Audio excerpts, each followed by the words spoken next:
All right, the Heisman race has been a journey this season, as we've already mentioned. So let's take a look at the Heisman throughout the season, according to ESPN.com's Heisman Watch. All right, we're going to start September 28th. Now, obviously, C.J. Stroud very much in the conversation, as he has been all season. But Jalen Daniels at Kansas, who was 4-0 at the time, was first in FBS with 98.0 QBR and 324 passing yards, 5 total touchdowns, and a win over Duke.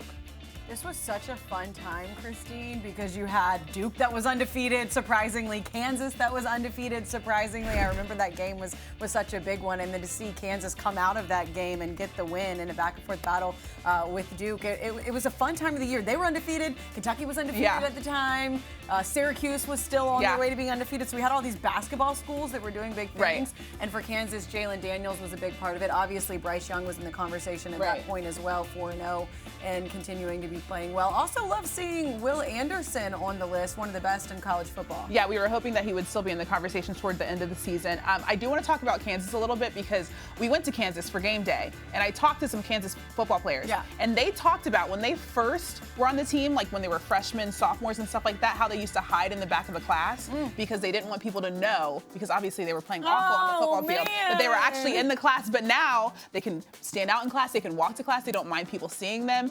One of the players also told me about a time where in the stadium, he could hear his mom, and I thought he was going to say cheering. No. He could hear his mom's conversation during the game. That's how many people were actually at the game. So it was a pretty solid. Right? 100%. And it's cool to see some of those programs turn things around, and it was really cool to see the run that Kansas had. Obviously, he was hurt for a little while in the middle of the year. Good to see him come back at the very end, though, and an impressive start for Kansas back in that point in the season. I know, it's great for them. Okay, let's go to October 19th, and this is really where we start to see Hendon Hooker in Tennessee really take over the conversation. They were number 3. They were 6-0. He had 385 passing yards, 5 touchdowns, and a win over Alabama. 15 passing touchdowns, 1 interception up until that point. Also, DTR, number 9, UCLA, they were also undefeated at that point. 315 passing yards for him, 4 total touchdowns, and a win over number 15, Washington, on September 30th. So, I mean, both of those players obviously doing amazing things, but Hendon Hooker was outstanding. To say the least. Yes, he was outstanding. That game was so much fun. I think that'll be one of my favorite memories of college football this year, is looking back on that game and that scene. I know you know it up close and personal, what it was like to see all of that and to see Hendon Hooker play. And I know that was a little love affair that developed for a little while with you seeing him up close and personal and how good he is. You're like, no, this guy is the real deal. I saw him when he was at Virginia Tech. So to see him have the success that he had there, I think was really cool. And then obviously we've got the other guys that were still in the mix. But you mentioned DTR and the start that they had at UCLA. Christine, obviously a good season all the way around for them, but for him to have the game that he did at that point, have them undefeated, and in some of the conversations that they were in at that time, I think was a really big deal. Yeah, I mean, we were talking about how Chip Kelly absolutely took this team to another level. We didn't know when we would see UCLA at this level this season, and DTR obviously a huge part of that, and obviously, you know, USC kind of standing out in the Pac-12 at this moment, which we'll talk about that very shortly. Okay, let's go November 9th. Okay. This is your guy.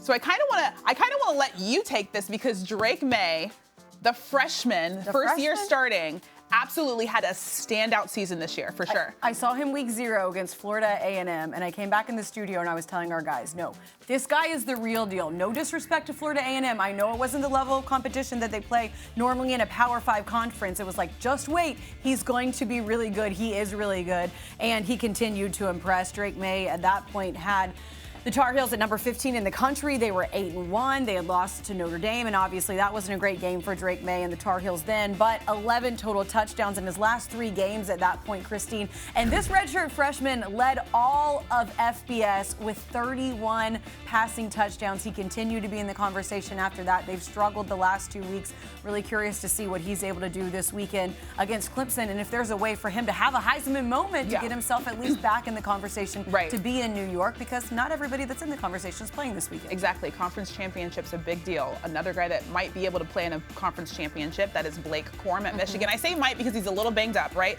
But obviously his team was 9-0, 20 rushing yards, 109 rushing yards, 20 rushes, 109 rushing yards, 2 touchdowns versus Rutgers. 16 rushing touchdowns this season, tied first in FBS. Also had 166 rushing yards, 2 touchdowns against PSU a few weeks prior to that. And this is, yeah, I mean, we talked about like when was the next time a running back was going to win the Heisman, especially a running back out of the Big Ten, because we've seen really good running backs, Saquon Barkley, Kenneth Walker. We've seen guys that have come out of that conference and play really well, but we haven't seen any win the Heisman. It's unfortunate that he's gotten injured and a little banged up because he was really the person who was leading their offense. Yeah, 100%. I think what was even more impressive than what we saw from Michigan last week is he was banged up and we didn't see him, and they still came out and won the way that they did against Ohio State. So hopefully, without getting as much run and as much play last week, hopefully he's healthy, he's able to go, because I think that would be a potential. You know, we were talking earlier about, is it right now Caleb Williams and everybody else? These guys that are still playing, Christine, you never know. This shows you right here, you never know, because when there hasn't been a clear favorite all year long, what you're doing right now matters, and we've still got some guys that got a chance to get back in there. A guy that took over in November, right? Because, I mean, we had him at number 5 in both of our Heisman rankings in our first show. Caleb Williams is absolutely insane. And I don't know if it's because we weren't really paying attention to him that much on the football field. I mean, obviously we knew what his numbers were, but maybe we weren't watching him enough because this guy, he's athletic, 10-1.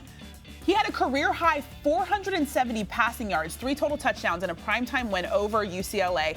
He's had 40 total touchdowns. That's tied for the most in FBS. And he really kind of broke out in the month of November in a way that nobody, I feel like, expected him to and expected this USC team to. I feel like Lincoln Riley maybe expected it, but other than that, yeah, I think that what we saw him do, Christine, throughout the season, but especially in November. I know we touched on it earlier, the type of season that he has, the type of player he is. He's so elusive. He's done so many different things. He looks like he's like a man out there playing with children when he's running around. And, you know, everybody, like, you've got the one person when you're, like, playing keep away and you're just standing there like that. And you can't get the ball. He's doing 100%. That, except for he's moving all over the place, doing whatever he wants. And then, oh, by the way, also at the same time looks like an NFL quarterback. So really impressive what we've seen from him late in the season in November, as you mentioned. And then also taking care of the football is such a big thing. And Caleb Williams has just continued to pass, run, elude his way into the top of the Heisman conversation. I do want to give some love to Max Duggan because there's a reason that TCU is where they are today. And Sonny Dykes, his head coach, said, if you guys can't see the reason, I'll tell you the reason. It is our quarterback. He has 357 passing yards, 2 total touchdowns in the last second win over Baylor, 31 total touchdowns this season, 3 interceptions up until this point, and they will be playing in a conference championship. So he still has a chance to even make his Heisman campaign even more, solidified, but we'll see what he does in the Big 12 championship, but he's been awesome for TCU. There are teams every year that you're just like, I don't know, I don't want to play that team, right? Like sometimes it's the intangible things, sometimes they're just so good you don't want to play them. I think this team is a little bit of all of that, and it's because of Max Duggan and what we've seen from him.